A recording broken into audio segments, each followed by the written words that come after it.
ذکر فإن الذکر تنفع المؤمنین، بار بار دہراؤ اس لیے کہ بار بار دہرانے سے مومنین کو فائدہ پہنچتا ہے۔ ان مجالس کا ایک مقصد، ان اجتماعات کا ایک مقصد یہ بھی ہے کہ ہم اپنی ذمہ داریوں کو بار بار دہرائیں، اور یقیناً اس کے دہرانے سے ہمیں فائدہ ہوگا۔ قیامت میں اللہ سوال کرے گا، اگرچہ اس دنیا میں بھی اللہ کی جانب سے سوال ہو رہے ہیں، اور ہماری صلاحیتوں کے سوال ہو رہے ہیں، ہماری توانائیوں کے سوال ہو رہے ہیں، ہماری جو تاب اور جو ہمارے اندر صلاحیت موجود ہے اسے اللہ دیکھ رہا ہے۔ لیکن ایک ایسا مرحلہ بھی آئے گا، میں نے کل کی مجلس میں عرض کیا تھا کہ شاید اس دنیا میں تو ہم اپنی پسند کا جواب دے کر اسے منوا لیں یا اسی پر اکتفا کر کے گزر جائیں، لیکن کل قیامت میں ایسا نہیں ہوگا۔ قیامت میں وہی سوال، وہی جواب، جو جواب ہے وہی جواب چاہیے ہوگا۔ ہم سب مسئول ہیں، ہم سب ذمہ دار ہیں۔ ثم لتسألن یومئذ، اور اس کے بعد اس دن یعنی محشر میں، قیامت میں، بالتحقیق، بالضرور، لازم ہے کہ سوال کیا جائے گا۔ اور سوال کس چیز کے بارے میں کیا جائے گا؟ عن النعیم، سب سے بڑی نعمت کے بارے میں سوال کیا جائے گا، وہ نعمت عظمیٰ جو کل قیامت میں ہم سے پوچھی جائے گی، جس کے لیے معصوم امام ارشاد فرماتے ہیں سوال ہوگا ان حبنا، ہم اہل بیت کی محبت کے بارے میں۔ کبھی معصوم امام مولا علی ارشاد فرماتے ہیں سوال ہوگا ان ولایتنا، ہم اہل بیت کی ولایت کے بارے میں سوال ہوگا۔ کل قیامت میں اللہ پوچھے گا کہ تمہیں میں نے علی دیا تھا، صلوات پڑھیں گے محمد و آل۔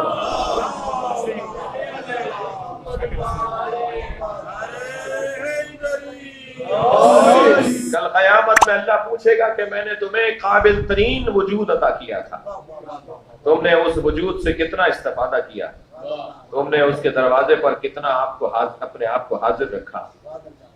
معصوم امام سے سوال ہوا، اور یہ حدیث یوں تو سرکار دو جہاں سے منسوب ہے، اور یہ بھی حسن ہے کہ جو فرمان سرکار کا ہے اس فرمان کو جب ائمہ اہل بیت نقل کرتے ہیں تو ہم اگر یہ کہہ دیں کہ قال رسول اللہ، اور اگر ہم یہ کہہ دیں قال علی بن ابی طالب، اور اگر ہم نبی کے فرمان کو علی کی طرف اور علی کے فرمان کو نبی کی طرف نسبت دے دیں تو صحتاً بھی ٹھیک ہے، روایتاً بھی ٹھیک ہے، درایتاً بھی ٹھیک ہے، اور ایک اور لفظ کہوں عقیدتاً بھی ٹھیک ہے۔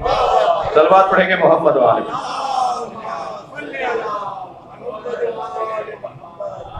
بلکہ میں اس سے زیادہ بالا تر بات اور ایک روشن بات کہوں کہ ایک شخص نے دیکھا کہ امام جعفر صادق علیہ السلام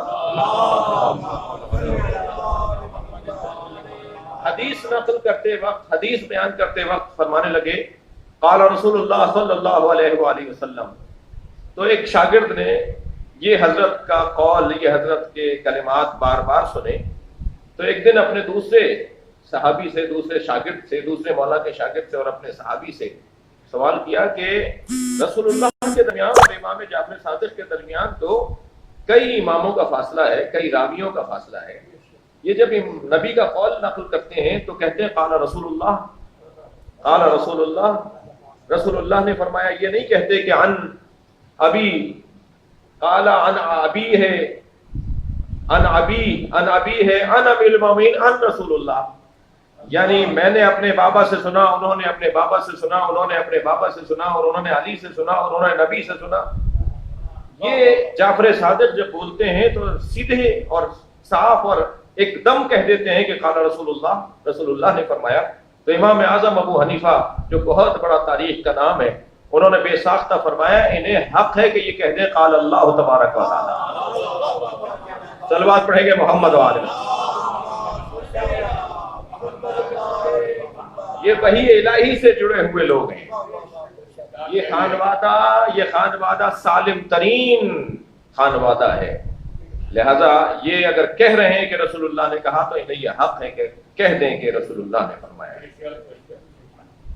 سرکار دو جہاں کا ایک فرمان، حضرت فرماتے ہیں لو کان الحلم شخصا اگر حلم اور بردباری، تحمل مزاجی اور سنگینی، صبر اور برداشت ایک شخص بن کر آ جائے، توجہ چاہوں گا، لو کان الحلم شخصا، اگر یہ حلم و بردباری شخص بن کر، ایک فرد بن کر آ جائے، لکانا علی ہو، اگر کوئی شکل اختیار کر سکتا ہے نا حلم و بردباری کی، تو وہ علی بن ابی طالب کا وجود ہے۔ پھر اسی حدیث میں سرکار فرماتے ہیں لو کان الحسن حیاتن، اگر حسن نے اپنی حیات اپنا لی، لکانت فاطمہ، تو فاطمہ زہرا کا وجود ہے۔ پھر فرماتے ہیں لو کان الحیاء رجلا، اگر حیا رجل بن کر آ جائے، ایک فرد، ایک مرد بن کر آ جائے، لکان الحسن، وہ میرا حسن ہے۔ لو کان الفضل فردن، اگر فضل ایک فرد بن کر آ جائے، لکان الحسین، وہ میرا حسین ہے۔ میں ان چاروں اخلاقی پیغامات کی طرف بھی آپ کی توجہ چاہوں گا، فضل، حلم، حسن جی اور حیا۔ اگر ہمارے معاشرے میں حیا غالب آ جائے، ہمارے سماج میں اگر فضل حاکم ہو جائے، ہمارے معاشرے میں اگر حلم و بردباری حکومت کرنے لگے، ہمارے معاشرے میں اگر حسن و جمال اور نظافت و طہارت حاکم ہو جائے، تو اور معاشرے کو کیا چاہیے ہوتا ہے؟ ایک سالم معاشرہ، ایک مکمل معاشرہ، ایک مضبوط معاشرہ، ایک ایسا معاشرہ جو مدینہ فاضلہ کہلائے، ایک ایسا معاشرہ جسے دیکھ کر معاشرے پیروی کریں، ایک ایسا معاشرہ جو معاشروں کے لیے امامت کرتا ہوا نظر آئے۔ وہ معاشرہ وہی معاشرہ ہے کہ جس میں حسن و جمال، طہارت و نظافت بھی ہو، جس میں فضل و علم بھی ہو، جس میں حلم و بردباری بھی ہو، اور جس میں حیا اور شرم بھی پائی جاتی ہے۔ اگر معاشرے سے ان چار چیزوں کو ہٹا دے تو معاشرہ ایک جنگل کا معاشرہ کہلائے گا، حیوانوں کی زندگی کہلائے گی۔ انسان کو انسان کہلانے کے لیے انہی خطوط پر عمل کرنے کی ضرورت ہے۔ صلوات پڑھیں گے محمد وعلی۔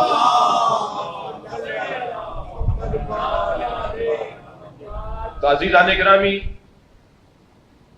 جو نعمت عظمیٰ ہم سے کل قیامت میں جس کے بارے میں پوچھا جائے گا، وہ نعمت ولایت علی بن ابی طالب ہے۔ اور یہ وہ واحد ذات ہے کہ جس ذات کے بارے میں میں اور آپ عاجز و ناتوان نظر آتے ہیں، اس لیے کہ ینابع المودہ میں اہل سنت کے عالم دین نے کیا خوب اس حدیث کو لکھا ہے کہ سرکار دو جہاں فرماتے ہیں لو کان الاشجار قلم، اگر اشجار قلم بن جائیں، والبحر مداد، اور سمندر سیاہی اور روشنائی بن جائیں اور دوات بن جائیں، والجن حساب، اور جن حساب کرنے والے بن جائیں، والانس کتاب، اور انسان سب مل کر لکھنے والے بن جائیں، ما احصو فضائل علی بن ابی طالب، تو یہ سب مل کر بھی علی کے فضائل کو جمع نہیں کر سکتے۔ یعنی اگر پوری دنیا کے درخت شجر بن جائیں، پوری دنیا کا سمندر اور بحر روشنائی بن جائے، اور جن حساب کرنے بیٹھ جائیں اور انسان لکھنے بیٹھ جائیں، تو علی بن ابی طالب کے فضائل کو جمع نہیں کر سکتے۔ میں یہیں سے آپ کی دقت چاہوں گا، کیا فرمایا سرکار نے؟ ما احصو فضائل علی بن ابی طالب، یہ سب توانائیاں جڑ جائیں تو علی کے فضائل کا احصاء نہیں کیا جا سکتا، انہیں شمار نہیں کیا جا سکتا، ان کی گنتی نہیں کی جا سکتی۔ میں قرآن مجید کا سہارا لیتا ہوں، پروردگار عالم نے قرآن میں ایک آیت میں ہماری رہنمائی فرمائی، ارشاد وَعَدُّوا نِعْمَتَ اللَّهِ لَا تُحْصُوهَا، اگر تم اللہ کی نعمت کو گننا چاہو گے بھی تو اسے گن نہیں پاؤ گے۔ بھائی اس نعمت کو تلاش کر رہے ہیں نا کہ جس نعمت کے بارے میں قیامت میں سوال ہونا ہے، وہ نعمت عظمیٰ جس کے بارے میں قیامت میں کل سوال ہونا ہے۔ تم نے اگر چاہا ان تعدوا نعمت اللہ، اگر تم نے اللہ کی نعمت کو چاہا، گننے کی کوشش کرنا چاہی، لا تحصوها، تم اللہ کی نعمت کو گن نہیں پاؤ گے۔ یا نعمت کا لفظ ہے، انعام کا لفظ نہیں ہے، انعم کا لفظ نہیں ہے، ایک نعمت کے بارے میں بات ہو رہی ہے۔ تم نے اللہ کی ایک نعمت، اچھا ایک نعمت کو گننے کی کیا مشکل ہے؟ ایک نعمت ہے، اس کو گن لیا، ایک ہے، جب کہہ دیا ایک تو ایک۔ یہ جو ایک نظر آتا ہے، سمندر بھی ایک نظر آتا ہے نا، صحرا بھی ایک نظر آتا ہے نا، آسمان بھی ایک نظر آتا ہے نا۔ اب اگر کوئی کہہ دے کہ یہاں تو قرآن نے کہا ہے کہ ایک نعمت کو تم نہیں گن سکتے، نعمت کا لفظ ہے تو ایک ہے تو گن لیا، دقت چاہوں گا۔ جب نعمت ہے، مفرد ہے تو گن لیا۔ اب اس میں یہ کیا آیت کہہ رہی ہے کہ اگر تم نے اللہ کی نعمت کو گننا چاہا کہ تو اس کی نعمت کو شمار نہیں کر سکتے، تو نعمت تو ایک ہوئی تو شمار ہو گئی؟ نہیں، بہت ساری چیزیں ہمیں ایک نظر آتی ہیں مگر اپنے بطن میں وہ لاکھوں بطن رکھتی ہیں۔ بھائی آپ قرآن مجید کی ایک آیت کو ہی لے لیجئے، قرآن مجید کی ایک آیت ہمیں ایک نظر آتی ہے یا نہیں؟ اہل دل سے کوئی پوچھے، اہل دقت سے کوئی پوچھے، عرفا سے کوئی پوچھے، اولیاء الہی سے جا کر پوچھے، ایک آیت ہے؟ ایک آیت نہیں ہے، ایک آیت کے 70 باتیں ہیں، ایک آیت کے 70 تعویلات ہیں، ایک آیت نہیں ہے، سمندر معرفت ہے۔ ایک نگاہ میں دیکھا جی سمندر کے، یہ کراچی کا سمندر، جا کے دیکھا جی کراچی کا سمندر ایک سمندر ہے، کراچی میں 10 سمندر ہیں کیا؟ مگر اس ایک میں کیا کچھ پایا جاتا ہے؟ اس ایک میں کتنی لا تعداد اللہ کی مخلوقات پائی جاتی ہیں، تو یہ ہے ایک۔ بس کبھی کبھی آپ نے یہ لفظ سنا ہوگا کہ وہ اپنی ذات میں لشکر ہے، اور اسی مرحلے کے لیے صلوات پڑھیں گے محمد والے۔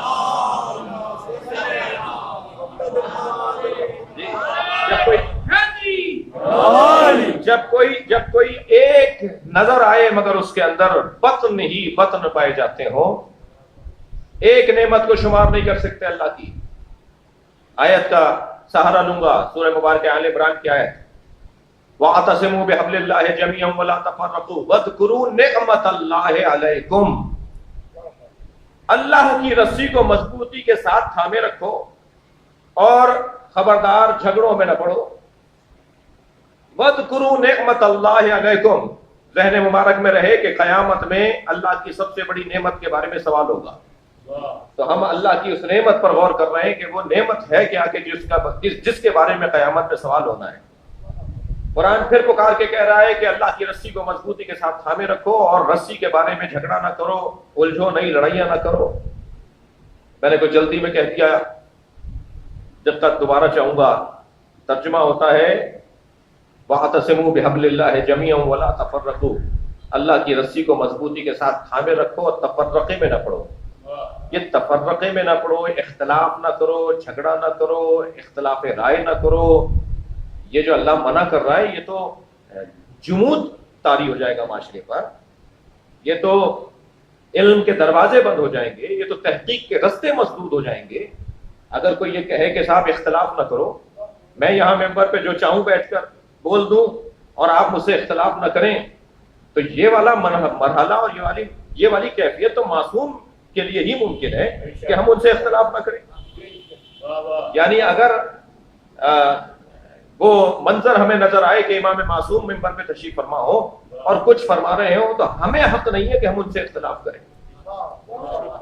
اگر سرکار دو جہاں ممبر مبارک پر تشریف فرما ہو اور سرکار کچھ بات کریں چاہے وہ مجھے پسند نہ آئے، تو حق ہے اور یہی صحیح ہے کہ میں ان سے اختلاف نہ کروں، لیکن مجھ سے تو آپ اختلاف کر سکتے ہیں۔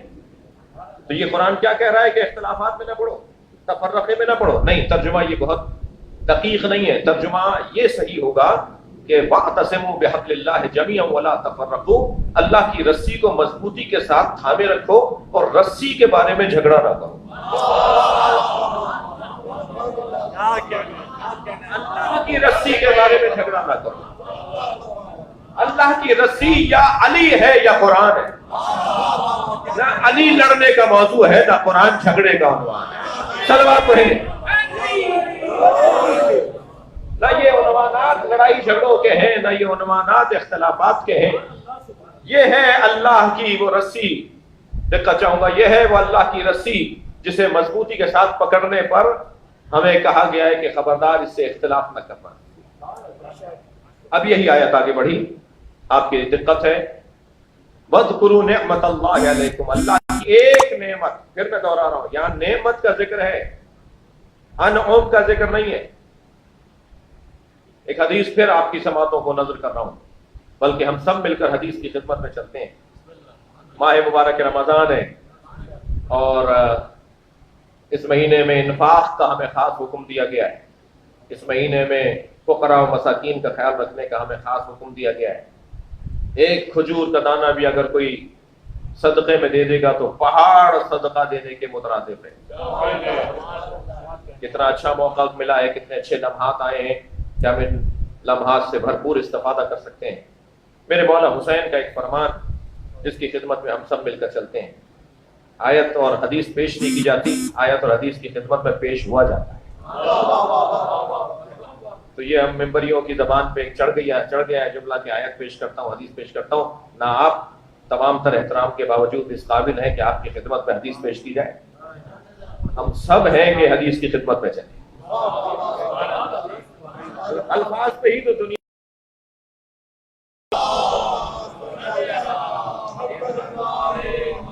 میرے مولا حسین کا ایک فرمان حضرت فرماتے ہیں، اِنَّا حَوَائِجَ النَّاسِ، مولا حسین کا فرمان تمام حاضرین اور محترم سننے والوں کی خدمت میں حاضر ہوں۔ اِنَّا حَوَائِجَ النَّاسِ قَدْ مِنْ أَنْعُمِ اللَّهِ، لوگوں کی حاجتیں اللہ کی نعمتوں میں سے نعمتیں ہیں۔ فَلَا تَمِيلُوا مِنْ أَنْعُمِ اللَّهِ، خبردار نعمتوں کو لینے میں کبھی سست نہ ہو جانا۔ لوگوں کی حاجتیں لو، جا کے ان کے مسائل کو حل کرنے خود سے پڑھ کر کہو کہ یہ مسئلہ ہم تمہارا حل کریں گے۔ عجیب منظر ہے، میرے مولا امام جعفر صادق علیہ السلام خانہ کعبہ کا طواف کر رہے ہیں۔ اب اسے دوبارہ سے دیکھنے کی ضرورت ہے کہ وہ طواف مستحبی طواف تھا یا واجب طواف تھا۔ طواف کے درمیان حضرت کے کان میں ایک حاجت مند کی آواز آئی، ایک ضرورت مند پکار رہا تھا کہ میری مدد کی جائے۔ حضرت نے طواف کعبہ چھوڑ دیا اور اس کی مدد کی، اور دوبارہ سے آ کر حضرت نے اپنے طواف کو مسلسل کیا۔ بعد از طواف چاہنے والے نے پوچھا، مولا آپ نے بیت اللہ کا طواف چھوڑ دیا؟ تو حضرت نے فرمایا، ایک مومن کا دل بیت اللہ سے زیادہ معظم ہے۔ فرمایا مجھے اس بات کا خوف تھا کہ کہیں نہ کرتے، لہذا فاستبقوا الخیرات، قرآن پکار کے کہہ رہا ہے نیکی کے کاموں میں مقابلہ کرو۔ ہمیں اللہ نے بہت سارے کاموں میں مقابلے کی اجازت نہیں دی ہے، جس میں شاید ہم وارد ہو چکے ہیں، ہمارا معاشرہ اس کام میں مشق کر رہا ہوتا ہے، لیکن نیکی کے کاموں میں مقابلہ کرنے کی اجازت نہیں۔ حکم دیا ہے اللہ نے کہ نیکی کے کاموں میں ایک دوسرے پر سبقت لینے کی کوشش کرو۔ اب وہ نعمت، وَاذْكُرُوا نِعْمَتَ اللَّهِ عَلَيْكُمْ، اللہ کی ایک نعمت کو بار بار دہراؤ، یاد کرو اللہ کی ایک نعمت کو۔ وہ اللہ کی نعمت کیا ہے؟ وہ حبل اللہ ہے، کیونکہ حبل اللہ، اللہ کی رسی کو مضبوطی کے ساتھ تھامے رکھو، اختلافات نہ کرو، اللہ کی نعمت کو یاد رکھو۔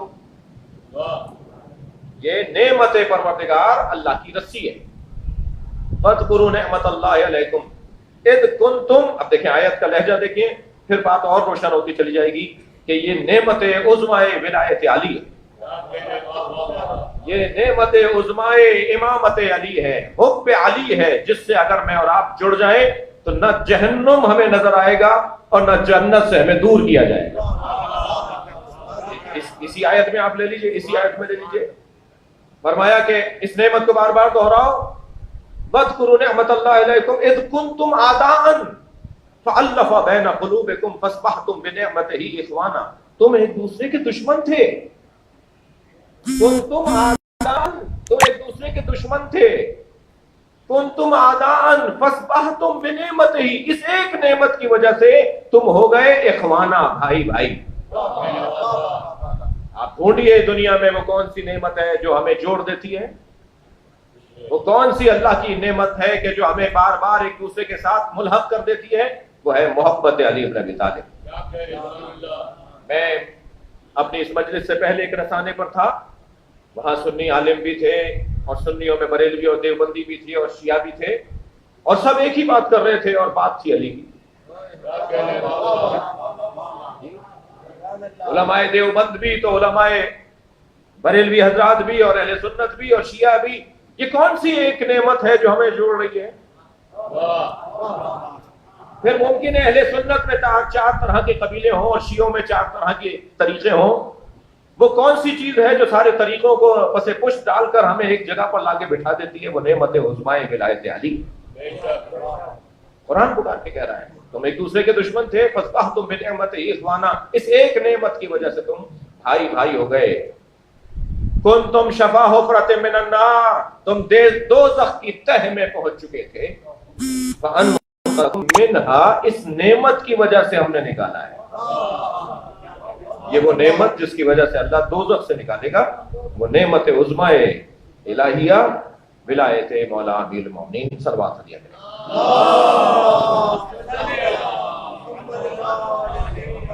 عزیزان گرامی، کل کی مجلس میں ایک بات بیان ہوئی، اور وہ یہ کہ کیا ضرورت ہے کہ ہم بار بار تکرار کریں مولا علی کے ذکر، مولا علی کے فضائل کو، مولا علی کی یاد اور مولا علی کی بات بار بار کیوں ہو؟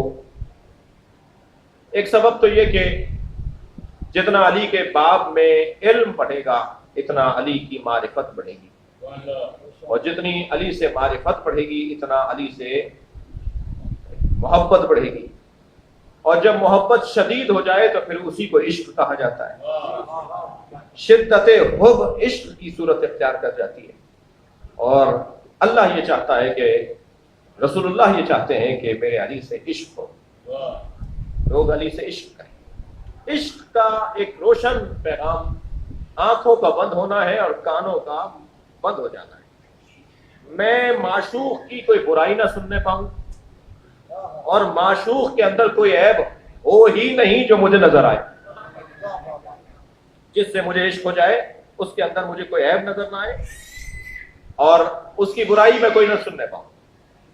یہ جو برائی نہ سننے والی بات ہے نا، دقت چاہوں گا، یہ برائی نہ سننے والی بات ہے کہ میں اپنے معشوق کی کوئی برائی نہ سنوں۔ ایک مرتبہ برائی ہوتی ہے اور میں نہیں سن رہا ہوتا، ایک مرتبہ برائی ہی نہیں ہوتی پھر بھی برائی کی جا رہی ہوتی ہے۔ کچھ محاورے ہمارے معاشرے میں کثرت سے بولے جاتے ہیں، استعمال کیے جاتے ہیں، مگر ان محاوروں کی پہ نظر ثانی کی ضرورت ہے۔ مثلا کہا جاتا ہے کہ بھئی کچھ تو ہوگا جو اتنی باتیں ہو رہی ہیں۔ ایک آدمی کے بارے میں باتوں پر باتیں، الزامات پر الزامات، تہمتوں پہ تہمتیں، تو پھر کہا جاتا ہے بھئی کچھ تو ہوگا جو اتنی باتیں ہو رہی ہیں۔ زبان خلق نقارہ خدا، بھئی لوگ بول رہے ہیں تو گویا کچھ تو ہوگا۔ نہیں عزیزان گرامی، کم سے کم علی کے چاہنے والے اس محاورے پر ٹھہرتے نہیں ہیں، اس لیے کہ کچھ بھی نہیں تھا اور شام والے بہت کچھ کہتے تھے۔ صلوات پڑھیں گے محمد والے۔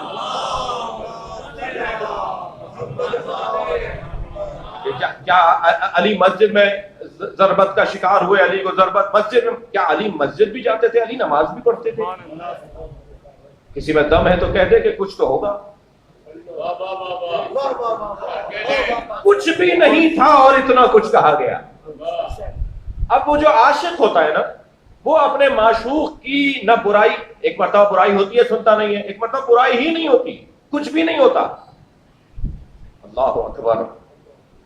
میں اور آپ کیا عاشق علی ہوں گے، ہم اور آپ کیا عشق علی کا دعویٰ اور اس وادی کے راہی شمار کیے جائیں گے جس علی سے عشق مصطفیٰ کرتے ہو۔ بھائی پہلے میرے محترم سننے والوں کے ذہن میں یہ قاعدہ قانون آ جائے کہ عاشق معشوق کی نہ کوئی برائی سنتا ہے نہ کوئی برائی دیکھتا ہے، اسے نظر ہی نہیں آتی برائی۔ بہت سارے مجازی عاشقوں کے قصے مشہور ہیں کہ جب کہا گیا کہ دیکھو تم تو اس سے محبت کرتے ہو، عشق کرتے ہو، یہ تمہارے لیے ایسا کہہ رہا ہے، ایسا کہہ رہی ہے، تو کہتے ہیں نہیں، اس کا پہلو بدل کے وہ بتاتا ہے کہ نہیں آپ نے ایسے نہیں دیکھا اسے، آپ اگر اس کو ایسے کر کے دیکھیں تو اس نے میری برائی نہیں کی ہے۔ تو وہ جو عاشق ہوتا ہے نا، اس کا مثبت پہلو نکالتا ہے اور پھر اس کو برائی نظر نہیں آ رہی ہوتی۔ تو میں اور آپ تو کیا دعوی عشق کریں گے جب یمن سے لوٹتے ہوئے مولا کائنات یمن کو فتح کر کے جب لوٹے تو بعض صحابہ کرام نے آ کر مولا نبی سے مولا علی کے مال غنیمت میں تقسیم کے حوالے سے کچھ شکایتیں کی. ابھی ایک نے بات کی تھی کہ دوسرا بولا اور دوسرے پر تیسرا بولنے والا تھا کہ نبی نے بے ساختہ ایک جملہ کہا. اب ذہن میں رہے کہ عاشق معشوق کی برائی سن نہیں سکتا کہ ایک مرتبہ مولا نے بے ساختہ فرمایا ما تريدون من علی انہ ولی کل مومن من بعدی. تم کیا چاہتے ہو علی سے؟ میں تمہیں بتا دیتا ہوں میرے بعد تمہارا مولا وہی ہے. صلوات پڑھیں گے محمد و آلہ.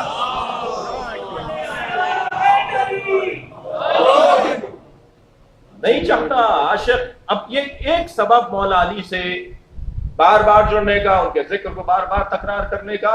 اچھا ایک واضح مطلب یہ بھی رہے کہ ذہن عالی میں کہ جس کا ذکر بار بار کرنے کا حکم دیا جا رہا ہے اس کا ذکر اتنا تو ہوگا نا کہ ہر بار نیا ہو. اگر سرکار نے فرمایا تھا یہ نو مجالسکم بذکر علی ابن ابی طالب، اپنی مجلسوں کو علی کے ذکر سے زینت دیا کرو، تو ذکر اتنا ہوگا نا کہ ہر بار نیا ہوگا. اب یہ تو مجھ ممبر پہ بیٹھنے والے کا فریضہ ہے کہ میں وہ چیز لے کر آؤں کہ جو پہلے میں نے بیان نہ کی ہو، یا ہم اہل مطالعہ کا کام ہے کہ ہم ڈھونڈیں کہ اب تک ہم نے اس چیز کی طرف توجہ نہیں کی تھی. محبت، سرکار کو مولا کائنات سے کتنی محبت ہے، اس کا بیان پھر کبھی مفصل اسی عنوان سے گفتگو ہو تو بیان کیا جائے. مگر اسی سے گریز لیتا ہوا میں اتنا کہہ دوں کہ محبوب کبریا مصطفیٰ سرکار نہیں ہے. ہاں مشہور لقب سرکار کا بیان کیا جاتا ہے محبوب الہی. سرکار دو جہاں کو محبوب الہی کہا جاتا ہے. محبوب الہی سرکار نہیں ہے. محبوب الہی تو ہر وہ فرد ہے جو نبی کی اتباع کرتا ہو. بھائی آیت پڑھوں گا تو اور روشن ہو جائے گی بات. ایک صلوات اور ہدیہ کر دینا نبی کی طرف. سورہ مبارکہ آل عمران کی 31ویں آیت ہے جس آیت کریمہ میں پروردگار عالم نے کچھ یوں ارشاد فرمایا قل ان کنتم تحبون اللہ فاتبعونی یحببکم اللہ ویغفر لکم ذنوبکم ان اللہ غفور رحیم. سورہ مبارکہ آل عمران آیت نمبر 31. قل اے میرے حبیب کہہ دو،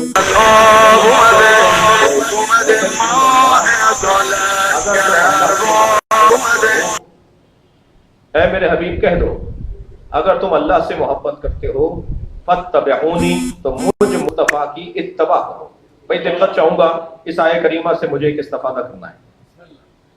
ان کنتم تحبون اللہ، اگر تم اللہ سے محبت کرتے ہو فاتبعونی تو مجھ مصطفیٰ کی اتباع کرو. یحببکم اللہ تو اللہ تم سے محبت کرنے لگے گا. یعنی اگر یوں کہہ دیا جائے کہ جو متبع مصطفیٰ ہے، جو مطیع مصطفیٰ ہے، جو متبع مصطفیٰ ہے وہ محبوب کبریا ہے. یعنی محبوب کبریا بننے کے لیے، اللہ کا محبوب بننے کے لیے لازم ہے کہ مصطفیٰ کی اتباع کی جائے. تو جو نبی کا اتباع گزار ہو، جو نبی کی اطاعت اور اتباع میں ہو، وہ ہے یحببکم اللہ. پھر اللہ تم سے محبت کرنے لگا. وَيَغْفِرْ لَكُمْ ذُنُوبَكُمْ اور پھر اللہ تمہارے گناہوں کو، تمہاری تمام گناہوں کو معاف کر دے گا. اب یہاں ذنوب سے مراد اہل دل تک تشریف فرما ہے اور دیکھ رہے ہیں اور سن رہے ہیں کہ ذنوب مطلق ذنب ہمیشہ گناہ کو نہیں کہا جاتا. ذنب عصیان کو نہیں کہا جاتا. ہر عصیان ذنب نہیں ہے اور ہر ذنب عصیان نہیں ہے. یہ نسبتاً کچھ زیادہ وقت درکار ہے اس بحث میں مبتلا ہونے کے لیے. ما تقدم من ذنبہ وما تأخر، جو آپ کے گزشتہ ذنب تھے وہ بھی ہم معاف کر دیں گے اور آئندہ جو آپ ذنب کریں گے وہ بھی ہم معاف کر دیں گے. یہ نبی سے اللہ کہہ رہا ہے. یعنی آپ کے جو ماضی کے ذنب ہیں انہیں بھی ہم معاف کر دیں گے اور جو آگے آنے والے آپ کے ذنب ہیں. تو اب ترجمہ میں یہ نہیں کر سکتا، ترجمہ یہ ہے بھی نہیں کہ آپ کے ماضی کے گناہ بھی ہم معاذ اللہ معاف کر دیں گے آئندہ کے گناہ بھی معاذ اللہ ہم آپ کو معاف کر دیں گے. تو ضم کا مطلب گناہ نہیں ہے، ضم کا مطلب تکلیفیں. ہم ماضی میں جو تکلیفیں آپ نے اٹھائیں ان کا درد بھی ختم کر دیں گے، آگے جو تکلیفیں آنے والی ہیں ان کی تکلیف بھی ختم کر دیں گے. صلوات پڑھیں گے محمد وان. تو پھر میں اس بحث میں صرف نے اشارتاً عرض کیا کہ یہاں اگر کہا جا رہا ہے وَيَغْفِرْ لَكُمْ ذُنُوبَكُمْ اور تمہارے ذنب معاف کر دیے جائیں گے، تو یہاں ذنب سے مراد گناہ نہیں ہے. میرے اور آپ کے بارے میں شاید یہ آیت استعمال ہو تو شاید یہ روا ہو، صحیح ہو، لیکن جب بات ہو رہی ہے محبوب کبریا کی، جب بات ہو رہی ہے محبوب مصطفیٰ کی، جب بات ہو رہی ہے مطیع مصطفیٰ کی، جب بات ہو رہی ہے متبع مصطفیٰ کی، تو جو مصطفیٰ کا مطیع مطلق ہو جائے وہ گناہگار کہاں رہتا ہے؟ یہاں اطلاق ہے. دقت چاہوں گا فاتبعونی. عزیزان گرامی، نبی مکرم کی اتباع مطلق کا عنوان صرف اور صرف اگر کوئی دعویٰ کر سکتا ہے تو وہ علی بن ابی طالب دعویٰ کر سکتا ہے. اس لیے کہ فرماتے ہیں کہ میں نبی کے ساتھ ایسے رہتا تھا جیسے کسی دیوار کے ساتھ اس کا سایہ رہتا ہو. میں نبی کے ساتھ ایسا رہتا تھا جیسے اونٹنی کا بچہ اپنی ماں کے پیچھے پیچھے چلتا ہے. مجھے اپنے ہاتھ سے لقمہ بنا کر دیتے تھے، مجھے ہاتھ سے مجھے اپنے بستر میں اپنے ساتھ لٹاتے تھے، مجھے اپنی گود میں اٹھاتے تھے. مجھے اب تک 30 سال کے بعد فرمایا مولا جی نے یہ جملہ جو میں کہہ رہا ہوں، نبی کی رحلت کے 30 سال کے بعد فرمایا، مجھے آج تک نبی کے بدن مبارک کی خوشبو آتی ہے. جو میں نبی کے ساتھ لیٹتا تھا اور نبی کے ساتھ رہتا تھا، مجھے بدن مصطفیٰ کی آج تک خوشبو آتی ہے. میں وہ منظر نہیں بھلا سکتا جو میرے ساتھ نبی کا رویہ اور میرے ساتھ نبی کا پیار تھا. محبت جو نبی کی اتباع کرے اس سے اللہ محبت کرتا ہے. جی، اس سے اللہ محبت کرتا ہے. اب یہ جو یحببکم اللہ ہے، اس پہ دقت چاہوں گا دوبارہ آپ کی. علی کی عظمت ہے کہ یحب اللہ ورسولہ ویحبہ اللہ ورسولہ. یہ جو دو طرفہ محبت ہے نا، کہ اللہ اس سے محبت کرتا ہے اور وہ اللہ سے محبت کرتا ہے، یہ اعزاز مولا کائنات کا ہے. میں ایک تاریخ کے حسین باب کی طرف آپ کی توجہ چاہوں گا. لَأُعْطِيَنَّ غَدًا رَایَةً رَجُلًا کَرَّارًا غَیْرَ فَرَّارٍ. حدیث یہاں رکی نہیں ہے، حدیث آگے بڑھتی ہے. یحب اللہ ورسولہ، وہ اللہ اور اللہ کے رسول سے محبت کرتا ہوگا. وَيُحِبُّهُ اللَّهُ وَرَسُولُهُ، اور اللہ اور اللہ کا رسول اس سے محبت کرتا ہوگا. صلوات پڑھیں گے محمد وآلہ. اب یہاں پھر دوبارہ اس حدیث مبارکہ کی طرف توجہ چاہوں گا اور دقت جاؤں گا. لَأُعْطِيَنَّ رَایَةً غَدًا، بالتحقیق بالضرور لازم ہے کہ میں کل اسے علم دوں. کون؟ رجلن، جو مرد ہو، رجل ہو، میدان میں ڈٹنے والا ہو. کرارن، جو پلٹ پلٹ کر حملہ کرنے والا ہو. کرار جو تکرار کا خاندان، مکرر کا خاندان. جی، اب نثری خطابت میں تو یہ نہیں ہوتا، مگر نظمی خطابت میں یہ ہوتا ہے کہ اگر کوئی شعر پسند آ جائے تو مجمع سے آواز آتی ہے مکرر، دوبارہ سنا دیجئے. تو یہ جو تکرار ہے نا، کسی چیز کو دوبارہ کہنا، کسی چیز کو دوبارہ کرنا، یہ تکرار، اسی خاندان کا لفظ ہے کرار. جو پلٹ پلٹ کر حملہ کرتا ہو. ایک معنی تو یہی ہے کہ میدان میں دائیں طرف بھی حملہ کیا اور اسی لمحے میں بائیں طرف بھی حملہ کیا اور اسی لمحے میں پیچھے کے آنے والے کو بھی مار دیا، اور آگے جانے والے کو تو مولا مارتے نہیں تھے، یعنی جو بھاگ رہا ہوتا تھا. لیکن دائیں بائیں اور پیچھے سے جو حملہ کر رہے ہوتے تھے، ایک ہی لمحے میں ایک برق کی مانند مولا کی تلوار گردش میں آتی تھی، اور پیچھے سے حملہ کرنے والا بھی اور دائیں بائیں حملہ کرنے والا بھی. تو وہ کرار کا یہ منظر بنتا تھا. کرار اسے کہتے ہیں جو اس انداز سے حملہ کرتا ہوں. لیکن میں اتنا سادگی سے نہیں گزروں گا. کرار صرف ایک میدان میں پلٹ پلٹ کر حملہ کرنے والے کو نہیں کہتے، جو آدم سے لے کر مصطفیٰ تک بار بار مدد کرنے آئے. ہر نبی کی مدد کرنے آئے.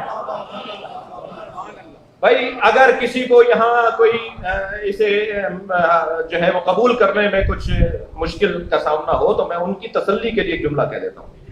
ممکن ہے کوئی کہے کہ جی یہ کہاں سے بات آ گئی, یہ کیسی بات آ گئی. اس کا مطلب ہے کہ آپ قائل ہیں کہ حضرت نوح کے زمانے میں بھی مولا علی تھے, حضرت ابراہیم کے زمانے میں بھی مولا علی آئے. جی ہاں ایسا ہی ہے. وَأَيَّدُكَ بِرُوحِ الْقُدُسِ, ہم نے روح القدس کے ذریعے سے تمہاری تائید کی ہے. روح القدس کوئی نبی نہیں ہے, لیسا بملکن, اور فرشتہ بھی نہیں ہے. بھائی صلوات پڑھ لیں, اتنا کافی ہے. صلوات پڑھیں محمد. حضرت عیسیٰ کی مدد کرنے آ رہا ہے روح القدس.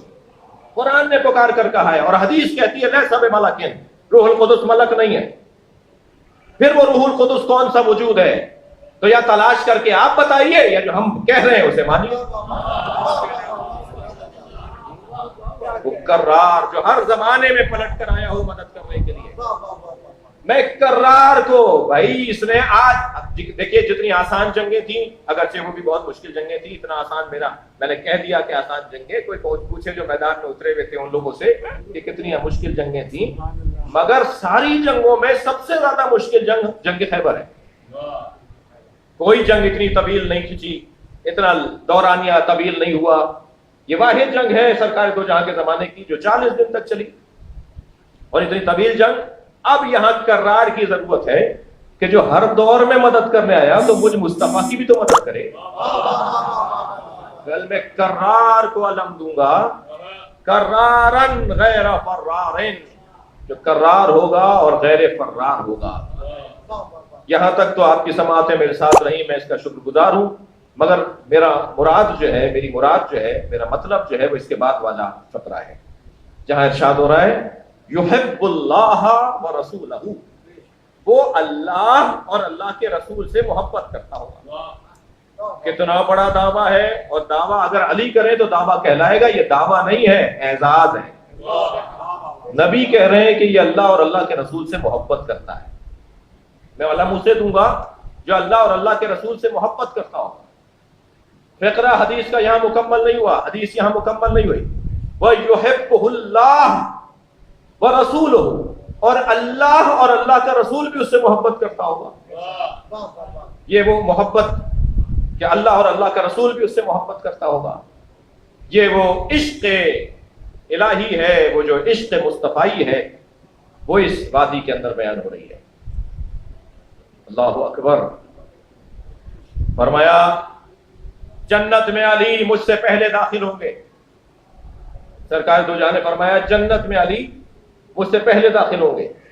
تو ایک صحابی رضی اللہ تعالیٰ عنہ کھڑے ہو گئے اور فرمایا یا رسول اللہ, ہم نے آپ سے سنا ہے کہ آپ نے فرمایا کہ کوئی نبی بھی مجھ سے پہلے جنت میں نہیں جائے گا. آپ نے ایک جگہ فرمایا کہ کوئی نبی مجھ سے پہلے جنت میں نہیں جائے گا, اور آج ابھی آپ سے ہم نے سنا کہ آپ نے فرمایا علی آپ سے پہلے جنت میں جائیں گے. تو میرے مولا نبی نے فرمایا علی صاحب لواء الحمد, علی محشر میں میرا علم اٹھا کے چلے گا. وَأَنَا عَلَىٰ أَثَرِ قَدَمَيْهِ, اور میں علی کے پیچھے چل رہا ہوں. ہمیشہ علمدار آگے چلتا ہے, لشکر پیچھے چلتا ہے. صلوات پڑھیں گے محمد, مل کر صلوات دیا کریں گے نبی.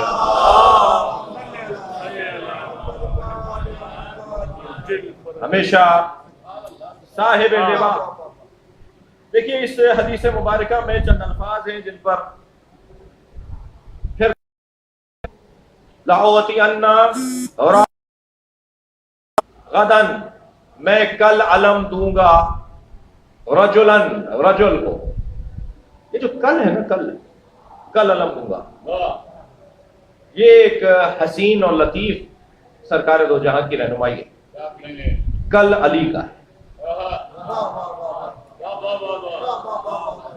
آج خوب علی کو دکھ پہنچا لو, آج خوب علی کو تکلیفیں پہنچا دو. کل علی کا ہے, مستقبل علی کا ہے. کیا ہوا اس گھرانے صلوات پڑھیں گے محمد و آل محمد.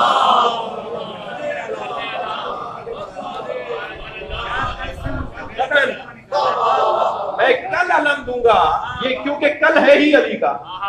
بھائی ہم میں سے ہر شخص اپنی کل کی تلاش میں ہے. نماز پڑھ لو بیٹا تاکہ کل اچھا ہو جائے. بیٹا اسکول چلے جاؤ, کالج چلے جاؤ, خوب اچھی طرح پڑھ لو, تمہارا مستقبل اچھا ہو جائے. ہر شخص کل کی تلاش میں ہے نا. مجھے کہنے دیجیے آج اگر ہم مجلس میں بیٹھے ہیں تو ہم کل کی وجہ سے ہی بیٹھے ہیں کہ ہماری قبر اچھی ہو جائے, ہمارا محشر اچھا ہو جائے, ہماری عاقبت بخیر ہو جائے. ہر شخص کل کی تلاش میں ہے. آج تو بہتوں کا اچھا گزر جاتا ہے, ویسے بھی زیادہ تر ظالموں کا آج اچھا گزرتا ہے, مظلوم کا تو کل ہوتا ہے. آج تو بہتوں کا اچھا گزر جاتا ہے, اصل تو کل کی تلاش ہے, مستقبل کی تلاش ہے. وہ بہت بعض مراحل میں ہمارا عقیدہ ذرا ہچکولے لے رہا ہوتا ہے, ذرا تذبذب کا شکار ہو رہا ہوتا ہے جب مصیبتیں اور پریشانیاں ہماری بڑھ رہی ہوتی ہیں. مگر پھر ایک ہی آواز دوبارہ تکرار ہو کر اندر سے آتی ہے کہ گزار دو اس وقت کو, کل اچھا ہو جائے گا. آج پریشانی کا وقت ہے, گزار دو. بہت بڑا نام ہے محمود و ایاز کا, محمود غزنوی کا نوکر غلام ایاز. بڑی اہمیت دیتے تھے محمود غزنوی. وزیروں کے ساتھ کرسی پر بٹھاتے تھے اور وزیروں کا اعتراض ہوتا تھا کہ صاحب ایک غلام ہو کر ہمارے ساتھ کرسی پہ بیٹھتا ہے, دربار میں خاص نشست اس کی قرار دی جاتی ہے. اعتراض ہوتا تھا تو وہ کہتے تھے ذہین ہے, سمجھدار ہے, اچھے مشورے دیتا ہے. تو کسی نے کہا جی آج ذرا آزمائش کر لی جائے کہ یہ کتنے ذہین ہے. تو محمود غزنوی نے کہا جی ایک جملہ مجھے بتایا جائے جو مجھے غم میں بھی کام آئے اور خوشی میں بھی کام آئے. ایک ہی جملہ بتاؤ, ایک ہی فارمولہ بتاؤ, ایک ہی جملہ کہو جو میں غم میں مبتلا ہوں تب بھی میرے لیے وہ اچھا رہے اور بہت خوشیاں مل رہی ہوں تب بھی میرے کام آ جائے. کسی نے کچھ کہا, کسی نے کچھ کہا, تسلی نہیں ہوئی محمود غزنوی کو. جب ایاز سے پوچھا ایاز تم بتاؤ, کہنے لگے حضور یہ وقت بھی گزر جائے گا. یہ سوچ لیجئے کہ یہ وقت بھی گزر جائے گا, یہ پریشانی میں بھی کام آئے گا اور یہ خوشی میں بھی کام آئے گا. یہ وقت گزر جائے گا.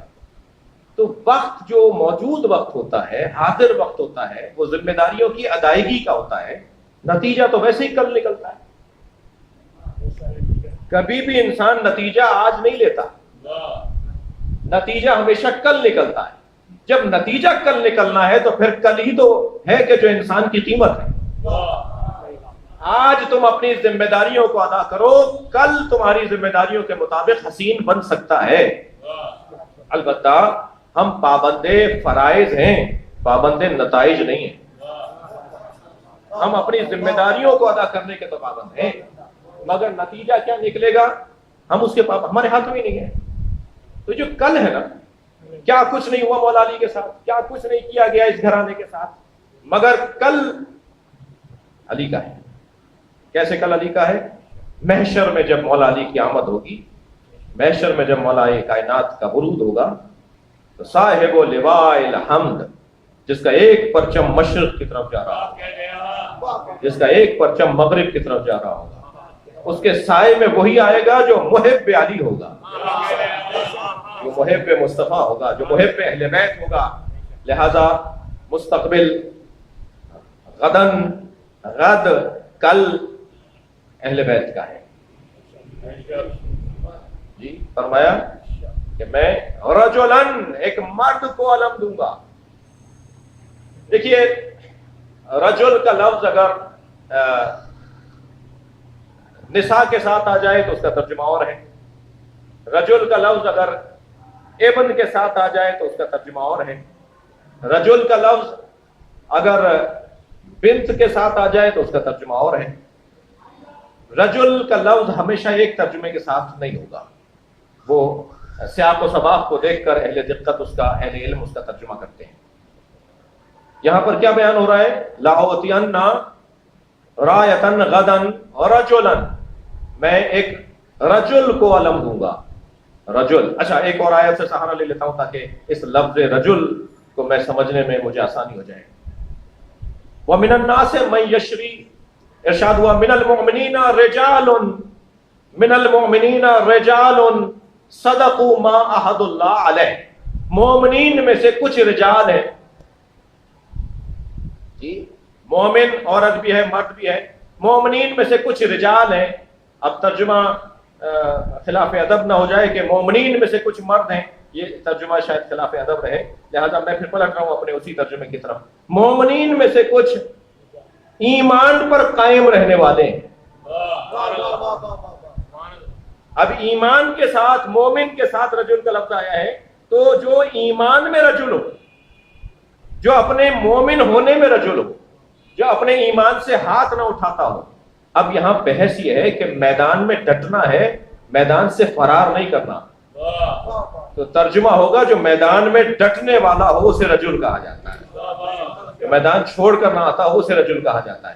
اب یہ رجل کہاں کہاں رجل رہا کہ جنگ احد میں جب سرکار دو جہاں نے دیکھا کہ سب چلے اور ایک علی نظر آیا، اور جبریل امین نے برابر میں بیٹھ کر کہا یا رسول اللہ دیکھ رہے ہیں علی کیسے لڑ رہے ہیں، تو بے ساختہ سرکار نے فرمایا کیف لا انہ منی وانا منہ، کیسے نہ لڑے، یہ مجھ سے ہے میں اس سے ہوں. اب یہ اس سے ہے یہ مجھ سے ہے اور میں اس سے ہوں، کیا مطلب تھا یہ جبریل جانتے تھے. بے ساختہ فرمایا انا منکما، اور میں آپ دونوں سے ہوں. صلوات پڑھیں گے محمد وآلہ.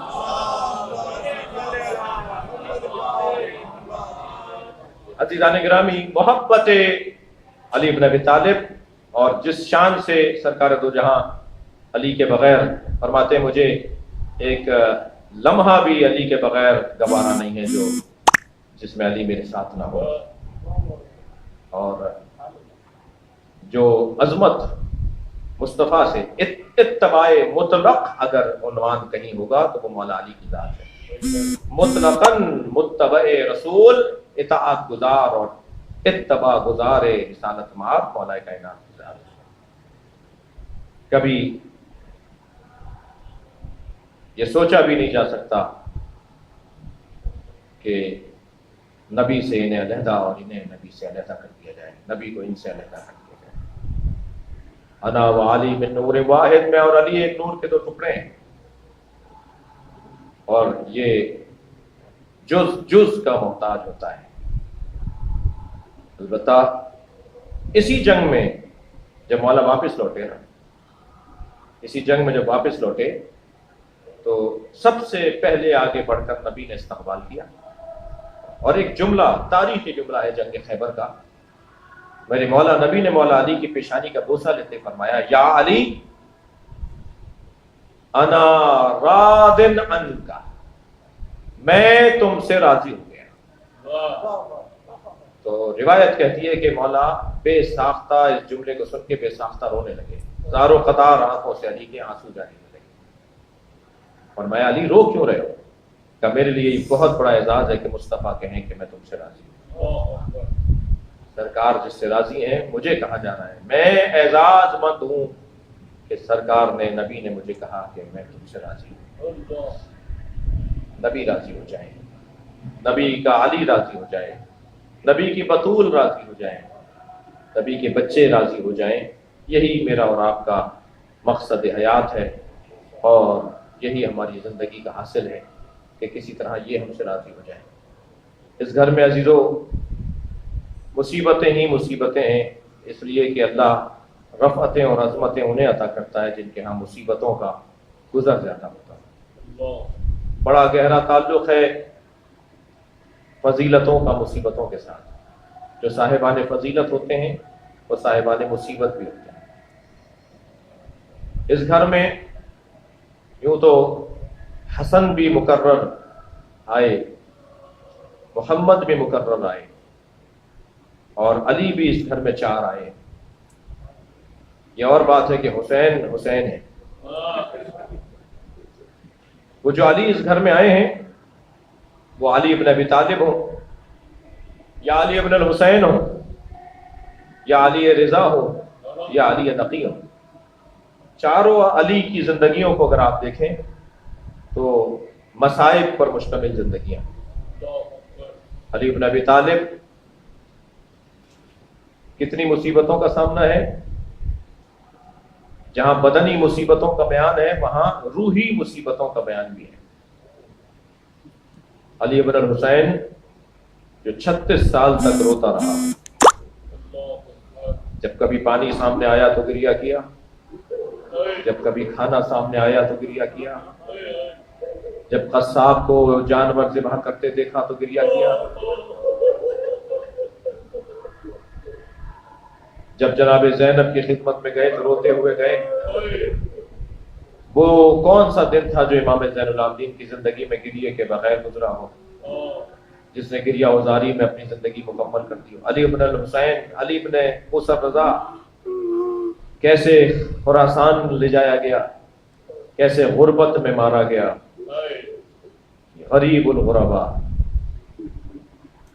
جب رخصت ہو رہے تھے نا مدینہ منورہ سے، اپنے نانا کے مزار پر آ کر فرمایا مجھ پر گریہ کرو، میرا نوحہ پڑھو، اس لیے کہ میرے جنازے پر آنے پر، میرے جنازے پر میری بہنیں نہیں ہوں گی، میرے جنازے پر میرے بھائی نہیں ہوں گے، میرا جنازہ غربت میں دفنایا جائے گا۔ جب 2 محرم کو دیبل خزائی نے مرثیہ سنایا، جب مرثیہ مکمل ہو گیا تو امام رضا نے فرمایا دیبل اس میں 2 مصرے اور بڑھا دو، اور 2 مصرے یہ بڑھاؤ، اے فاطمہ زہرا جب کربلا میں رو چکو تو خراسان میں اپنے غریب بیٹے کی قبر پہ بھی آ جاؤ۔ تو دیبل نے کہا مولا مجھے نہیں معلوم بی بی کے کون سے بیٹے کی قبر خراسان میں۔ فرمایا دیبل مجھ غریب کی قبر خراسان میں بنے گی، تو میری دادی زہرا سے کہو کہ کربلا میں رو چکو تو پھر خراسان میں علی ابن موسیٰ رضا کی قبر پہ آ جانا۔ عزادارو سنیں گے جب دیبل نے یہ 2 مصرے بڑھائے نا، یہ مفہوم نظم کیا، تو کنیز پردہ ہٹا کر باہر آ گئی اور کہنے لگی دیبل خاموش ہو جاؤ، معصومہ قوم بے ہوش ہو گئی۔ حضرت معصومہ قوم سے برداشت نہیں ہو پایا کہ ان کے بھائی کی غربت میں شہادت کو بیان کیا جائے۔ میں بی بی معصومہ کو سلام کر کے کہوں گا بی بی سلام ہو زینب کبریٰ پر، جو 70 قدم کے فاصلے سے، چند قدم کے فاصلے سے اپنے بھائی کو ذبح ہوتے ہوئے دیکھتے رہے، مگر اس بی بی کے زبان مبارک پر آپ کی طرح شکر کا کلمہ ہی جاری ہوا۔ اجرکم اللہ، اجرکم اللہ۔ امام علی نقی جن کا بستر مبارک ان کا کھینچا گیا، جن کے گھر کو آگ لگائی گئی، روایت کہتی ہے جب امام علی نقی کے گھر کو آگ لگائی گئی تو امام کبھی مشرق کی طرف دوڑتے تھے جاتے تھے، کبھی مغرب کی طرف جاتے تھے، اور بس ایک ہی آواز لگا رہے تھے میری بچیوں کو جلنے سے بچاؤ، میری بیٹیوں کو جلنے سے بچاؤ۔ اور پھر جب آگ بجھا دی گئی تو امام بہت دیر روتے رہے۔ ایک چاہنے والے نے پوچھا مولا سے تو حضرت نے فرمایا مجھے وہ منظر یاد آ گیا جب میرے جد علی ابن الحسین کبھی خیمے میں جلتے ہوئے خیموں میں بیویوں کو ایک خیمے سے دوسرے خیمے میں جاتے ہوئے دیکھتے تھے۔ اجرکم اللہ، اجرکم اللہ۔ عزادارو آج ایام شہادت امیر المومنین کی دوسری مجلس ہے، اور امیر المومنین جو ولی خاص خدا، جو حجت الہیہ ہے، وہ مسجد کوفہ میں زخمی کر دیا گیا۔ میرے مولا نے مسجد کوفہ میں جب محراب سجدے کی حالت میں زخم کھایا، ابھی تلوار کا سر اقدس پہ لگنا تھا، ایک آواز فضا میں گونج رہی تھی، فزت ورب الکعبہ، رب کعبہ کی قسم علی کامیاب ہو گیا۔ اس لیے کہ علی بن ابی طالب جس شہادت کی تلاش میں یہاں تک آئے تھے وہ شہادت علی کو مل گئی، وہ آرزو علی کی پوری ہو گئی۔ اور پھر اس کے بعد مولا کو سہارا دیا، فرمایا بیٹا حسن پہلے نماز جماعت مکمل کرو۔ مولا امام حسن نے نماز جماعت مکمل کی۔ میں مقتل پڑھ رہا تھا، میں روایت پڑھ رہا تھا، حضرت محراب کی دیوار سے ٹیک لگا کے بٹھائے گئے تھے۔